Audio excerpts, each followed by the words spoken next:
Bonjour Internet, oui, on est à la fin de l'été et ça fait 2 mois que tu n'as pas vu l'ombre des bonnes nouvelles du féminisme.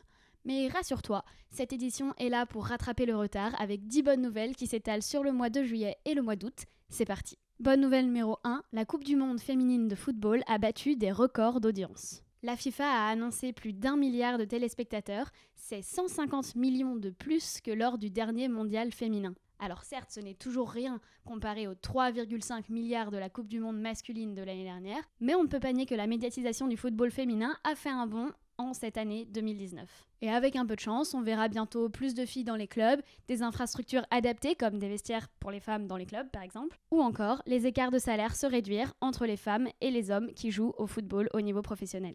Et puisqu'on parle de sport, j'en profite pour te glisser une deuxième bonne nouvelle qui a peut-être permis aux Américaines de se hisser en tête de la compétition.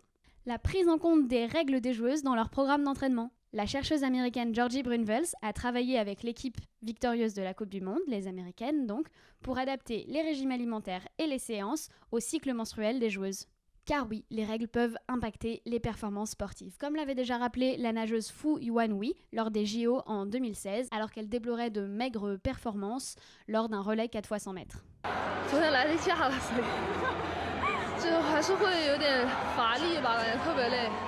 Troisième bonne nouvelle, pour la première fois, une femme a été nommée à la tête de la Commission européenne. Ursula von der Leyen remplacera Jean-Claude Juncker. On peut ne pas être tout à fait d'accord avec ses positions politiques.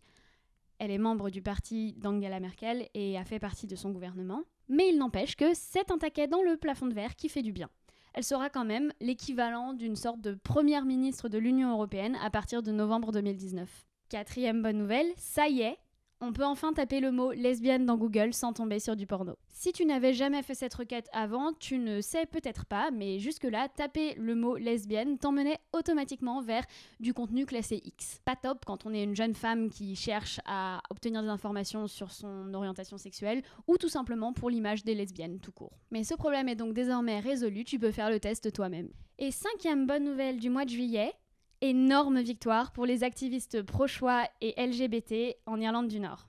Pour faire simple, en Irlande du Nord, c'est un territoire qui appartient au Royaume-Uni, il n'y a pas de gouvernement local depuis 2 ans et demi parce que les partis censés former une coalition ne parviennent pas à trouver d'accord. Or, la question du mariage pour les couples de même sexe et de l'avortement sont normalement du ressort de ce gouvernement local. Depuis plusieurs années, les discussions à ce sujet étaient donc coincées.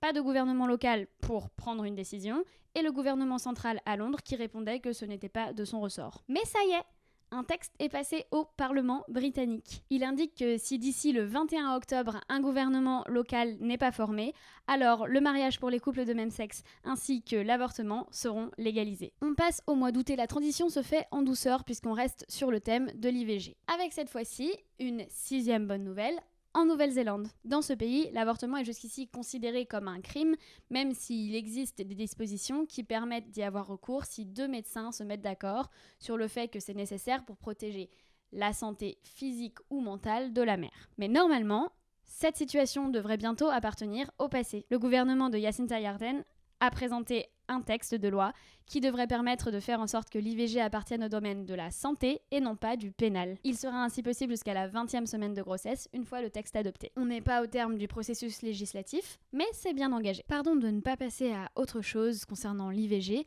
mais je suis obligée de mentionner ce cas. Evelyn Hernandez, une jeune salvadorienne, vient enfin d'être innocentée. Elle risquait jusqu'à 40 ans de prison pour avoir fait une fausse couche suite à un déni de grossesse. Dans le pays, encore au moins 16 femmes sont derrière les barreaux pour des faits similaires.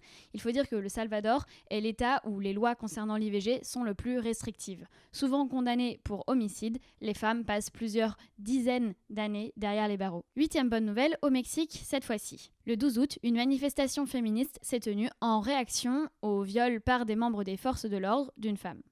Alors là, vous allez me dire, Esther, où est la bonne nouvelle ?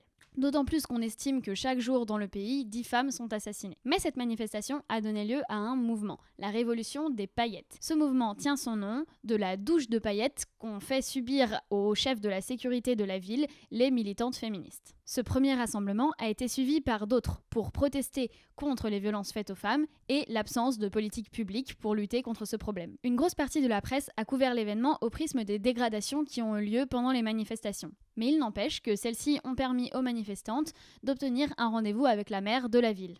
Le but, entamer un dialogue avec les associations féministes mexicaines afin de trouver des solutions aux problèmes récurrents des violences faites aux femmes dans ce pays. Et c'est ça, le pas en avant. Direction le Royaume-Uni pour cette 9e bonne nouvelle. 2 publicités ont été interdites parce qu'elles présentaient des protagonistes qui reflétaient des stéréotypes genrés. Depuis le début de l'année, la Advertising Standard Authority est chargée de contrôler les publicités afin qu'elles ne renforcent pas les stéréotypes sexistes. Et elle a décidé que les récentes campagnes publicitaires de Volkswagen et du fromage Philadelphia contrevenaient à ces normes. D'après l'autorité, la pub de Volkswagen montre des hommes en position active, voire dans des activités aventureuses, alors que les femmes sont passives.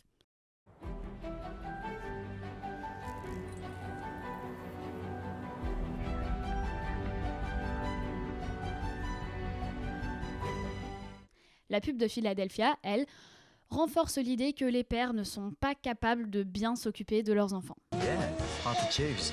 Oh, this looks good. That's really good. Well, that's the Philadelphia. Let's not tell Mom.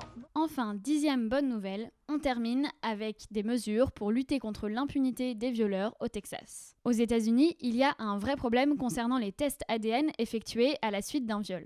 Ils s'accumulent et ne sont parfois pas testés pendant des années. C'est ce qui est arrivé à Lavinia Masters. Son test a patienté pendant 20 ans sur une étagère, permettant à son agresseur de s'en prendre par la suite à 2 autres femmes. Ce genre de problème est dû au coût de l'analyse, au fait que les plaintes pour viol ne sont pas toujours suivies d'une réelle investigation et à la difficulté du protocole. Mais Lavinia Masters s'est battue et une nouvelle loi au Texas porte même son nom. Le texte prévoit l'interdiction de détruire les tests avant 40 ans, un audit pour tous les tests qui patientent encore et alloue 50 millions de dollars pour s'assurer que les tests seront désormais analysés dans des délais raisonnables. D'autre part, un nouveau système de suivi informatique est mis en place dès à présent et va permettre de ne plus perdre des tests ou les laisser patienter au fur et à mesure, comme c'était le cas jusqu'à présent. C'est terminé pour cette grosse édition de l'été. Je compte sur toi pour mettre un pouce bleu, pour m'envoyer les bonnes nouvelles que j'aurais peut-être oubliées ou celles que tu voudrais voir figurer dans la prochaine vidéo. Tu peux faire ça via mon Instagram. Et surtout, pour partager cette vidéo à tes potes qui sont dans la déprime, on en a bien besoin. Oh, et si ça t'intéresse de pouvoir écouter les bonnes nouvelles du féminisme en podcast, dis-le moi aussi en commentaire, j'y réfléchis. On se revoit bientôt!